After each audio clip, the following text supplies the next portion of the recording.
मौसम से जुड़ी जानकारी और लाइव मौसम खबरों के लिए हमारे YouTube चैनल को सब्सक्राइब करें और बेल आइकॉन दबाकर हर अपडेट पर रखें नजर। नमस्ते दोस्तों, स्काई मैट वेदर में आपका बहुत बहुत स्वागत है। मेरा नाम महेश पलावत है। अब बात करेंगे कि अब अगले 2-3 दिनों के दौरान जो पूरे भारत में किस तरह का वेदर होने वाला है। आपने देखा होगा कि डिप्रेशन बन गया है। जो साइक्लोन था उसने लैंडफॉल कर दिया था महाबलीपुरम के आसपास, रात में किया था, मिडनाइट में किया था। 60 से 70 और अगस्त में 80-85 किलोमीटर की रफ्तार से हवाएं चली थी। मूसलाधार बारिश हुई थी। चेन्नई में, तिरुपति, कावाली और नेल्लोर वगैरह में तेज बारिश हुई थी। बाकी इलाकों में हल्की से मध्यम बारिश की गतिविधियां देखने को मिली थी। अब ये डिप्रेशन बन गया है। अब ये आगे बढ़ करके यहाँ पर आते आते ये एक लो प्रेशर एरिया बन जाएगा।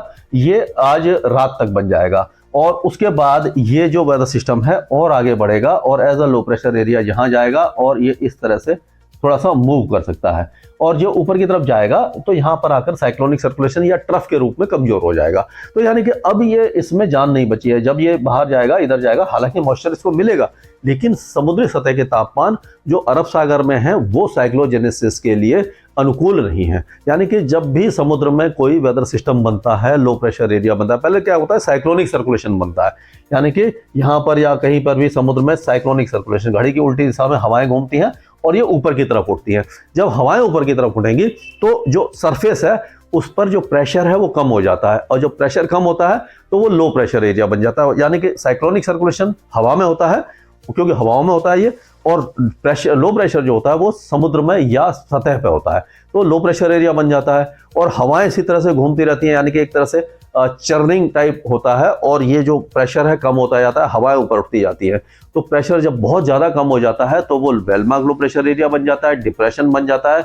और जब और भी ज्यादा प्रेशर कम हो जाता है और हवाएं काफी ऊपर तक उठ जाती हैं तो साइक्लोन बन जाता है। यानी कि समुद्र में उसको मॉइस्चर मिलता रहता है और समुद्र में तापमान भी ज्यादा होने चाहिए। 29 डिग्री 28 डिग्री से ज्यादा होने चाहिए। 29 या 30 आइडल होते हैं। तो जब गर्मी होती है, गर्म होता है तो हवाएं ऊपर उठती हैं और उसको मॉइस्चर फीड यानी खुराक मिलती रहती है और वो पोलवर्ड जो आउटफ्लो होता है, यानी कि हवा ऊपर की तरफ आई और ऐसे घूमती हुई ऊपर आई और ऊपर की तरफ से भी उसको ढक्कन नहीं लगना चाहिए, यानी कि रुकनी नहीं चाहिए। तो वो क्या होता है कि इस तरह से आउटफ्लो बोलते हैं, जो पोलवर्ड आउटफ्लो बोलते हैं, वो इस तरह से बाहर की तरफ निकलती रहती है, नीचे से आती रहती है, ऊपर से निकलती रहती है और वो इस तरह से एक तरह से बहुत लंबी फनल जैसा बन जाता है और जो बादल हैं वो इस तरह से बाहर फैलते जाते हैं और जो कन्वेक्शन होता है वो नीचे की तरफ होता है। और जहां पर ये घूम रहा होता है, ये जो आप देखते हैं, जब जैसे मैंने पिछले अपने ट्वीट वगैरह में दिखाया था, आई ऑफ साइक्लोन होती है। जब साइक्लोन बन जाता है तो एक क्लियर आई बन जाती है जो 15 से 30 किलोमीटर के रेडियस में होती है। यानी उतने इलाके में एकदम क्लियर वेदर होता है और उसके जो कोर होता है, यानी कि आई का जो कोर होता है, वहां सबसे ज्यादा हवा होती है। तो जब लैंडफॉल करता है तो पहले आई का एक हिस्सा लैंडफॉल करता है। यानी कि अगर आप देखिए तो इस तरह का अगर कोई चीज बनी हुई है, यानी ये गोला बना हुआ है, तो ये समझ लिया आई है। इसके बीच में मौसम एकदम साफ होगा और जब ये पहला हिस्सा करेगा तो हवाएं इस तरह से घूम रही होंगी, तो पूर्वी दिशा से हवाएं इस तरह से आ रही होती हैं यहाँ पर, और ये जो नीचे का इलाका है यहाँ, ये पश्चिमी दिशा से आती हैं। और जब ये अंदर चला जाता है तो क्या होता है कि जो लैंडफॉल में कम से कम 1 से 2 घंटे लगते हैं, क्योंकि जो धीरे धीरे अंदर जाता है। तो इसको हम कहते हैं कि लैंडफॉल, और लैंडफॉल में इसीलिए 2 से ढाई घंटे, कभी कभी 1.5 से 2 घंटे लग जाते हैं।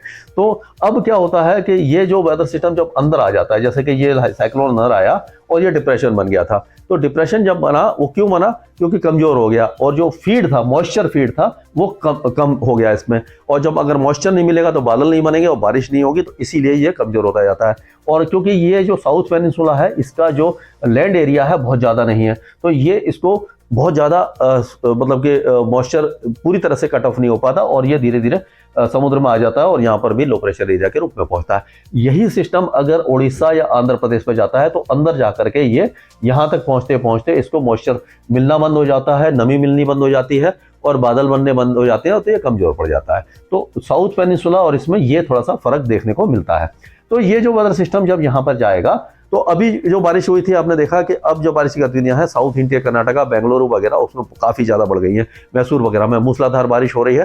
अब यहाँ पर जो कोस्टल आंध्र प्रदेश है, श्रीकाकुलम, विजयनगरम, विशाखापट्टनम, मछलीपट्टनम, काकीनाडा, गुंटूर, कृष्णा गोदावरी, ये जो इलाके हैं, तिरुपति, नेल्लोर, कावाली, चेन्नई, पुडुचेरी, कराईकल, नागापट्टनम, थंजावुर, ये सारे इलाकों में बारिश की गतिविधियां बहुत ज्यादा कम हो गई, हवाएं कम हो गई हैं और अब तापमान धीरे धीरे बढ़ने लग जाएंगे। लेकिन जो अंदरूनी इलाके हैं, रायलसीमा के साथ साथ जो साउथ इंडिया कर्नाटका है, कोस्टल कर्नाटका है, यहाँ पर बारिश की गतिविधियां बढ़ गई हैं। और उसी तरह से उत्तरी जो केरल है यहाँ पर भी बारिश थोड़ी अच्छी हो जाएगी, लेकिन दक्षिणी तमिलनाडु और दक्षिणी केरल में बारिश बहुत हल्की होगी। लक्षद्वीप में भी बारिश की गतिविधियां इस वेदर सिस्टम के कारण बढ़ सकती है। तो अब धीरे धीरे ये जो वेदर सिस्टम है ये इसका जो दायरा है बढ़ जाएगा। तो हमें उम्मीद है कि तेलंगाना और इंटीरियर कर्नाटका में बारिश कई इलाकों में देखने को मिलेगी। धारवाड़, गड्डक, कोपल, हवेरी, ये जितने भी इलाके हैं, ये गड्डक वगैरह, इन सारे इलाकों में बारिश की गतिविधियां देखने को मिलेंगी। और ये बेंगलुरु, मैसूर और जो होनावार है, कारवार है, यहाँ पर भी लाइट टू मॉडरेट रेन हो सकती है। तो ये वेदर सिस्टम इस तरह से आगे जाएगा। और ये जो हवाएं हैं, अब क्या होगा कि यहाँ से आप देखिए नमी वाली इस तरह से घूम के आ रही है ना, ये जो नमी वाली हवाएं हैं यहाँ से इस तरह से नमी लेकर के आ रही है यहाँ पर, ये पूरे महाराष्ट्र और ये यहाँ पर। और ये जो हवाएं हैं यहाँ से ये ठंडी और शुष्क हवाएं आएंगी। तो जब ये दो तरह की हवाएं मिलती हैं तो क्या होता है कि ये इंस्टेबिलिटी बढ़ जाती है एटमॉस्फेयर में, यानी कि एक ठंडी हवा और ये नमी वाली हवा। तो ये जो मध्य भारत में जब ये दोनों हवाएं मिलेंगी तो इससे बादल बनेंगे, और बादल बनेंगे तो बारिश होगी। तो अब जो बारिश की गतिविधियां हैं ये अब महाराष्ट्र के ये तेलंगाना में बढ़ जाएंगे और पूरे कर्नाटक को कवर कर जाएंगे। लेकिन जो बाकी, अगर मैं इसको हटा देता हूँ एक बार, जैसे कि आपको ढंग से समझ में आए, तो ये जो बारिश की गतिविधियां हैं वो अब आपको यहाँ पर देखने को मिलेगी। यानी कि मध्य प्रदेश का ये जो इलाका है यहाँ से लेकर के ये पूरे इलाके को कवर करेगी, और यहाँ से होते हुए ये पूरे इलाके को कवर कर जाएगी। यानी कि आप कह सकते हैं कि पूर्वी मध्य प्रदेश और दक्षिणी मध्य प्रदेश, यानी कि सीधी सतना, और यहाँ पर बहुत हल्की बूंदाबांदी या बादल छाएंगे। उमरिया, दमोह, कटनी, जबलपुर, मांडला, यहाँ पर बारिश हो सकती है। और नरसिंहपुर, छिंदवाड़ा, होशंगाबाद, बैतूल, खांडवा, खरगोन, इन इलाकों में भी हल्की बारिश हो सकती है।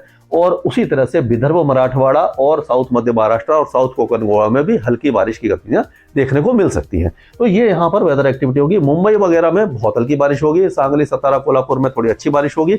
और उसी तरह से अगर देखा जाए तो नासिक, मालेगांव, जलगांव में भी लाइट रेन या एक दो मॉडरेट स्पेल हो सकते हैं। मुंबई, थाने, दहानू में बहुत ही हल्की बारिश होगी। गुजरात पूरा शुष्क बना रहेगा, यहाँ पर वेदर एक्टिविटी संभव दिखाई नहीं दे रही है। और जो पश्चिमी मध्य प्रदेश है यहाँ पर भी, जैसे कि नीमच, नीमच, रतलाम, उज्जैन, गुना, शिवपुरी, शाजापुर, दतिया, मुरैना, ग्वालियर, टीकमगढ़, ये इलाके साफ रहेंगे, शुष्क रहेंगे, यहाँ पर बारिश नहीं होगी। उसी तरह से पूरा राजस्थान, कोटा, बूंदी, वारण, भीलवाड़ा, झालावाड़, उदयपुर, चित्तौड़गढ़ और पलौदी, जैसलमेर और बाकी जो लाहौर वगैरह, ये सारे इलाके शुष्क रहेंगे। ऊपर जयपुर और ये झुंझुनू, सीकर, अलवर, भरतपुर से लेकर के श्री गंगानगर, हनुमानगढ़, ये सारे इलाके शुष्क रहेंगे, यहाँ पर बारिश की गतिविधियां दिखाई नहीं देने वाली है। तो अब जो वेस्टर्न डिस्टर्बेंस है वो आगे जा रहा है और वेस्टर्न डिस्टर्बेंस सब निकल जाएगा। अब बारिश की गतिविधियां और जो स्नोफॉल है जो पहाड़ों पर हो रहा था, हल्के से मध्यम हुआ था, लेकिन वो भी अब हट जाएगा।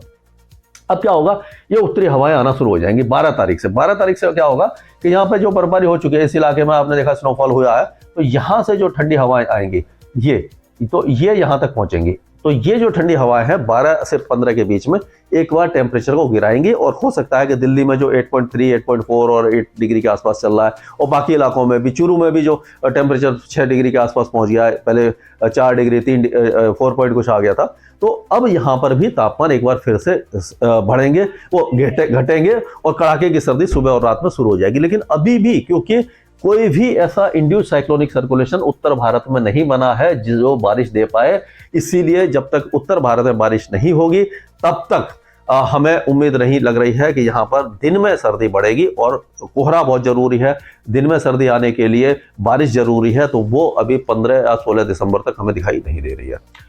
और अब हम चलते हैं पूर्वी भारत की तरफ। तो पूर्वी भारत को मैं, आपको लगता है, काफी जल्दी कवर करता हूं।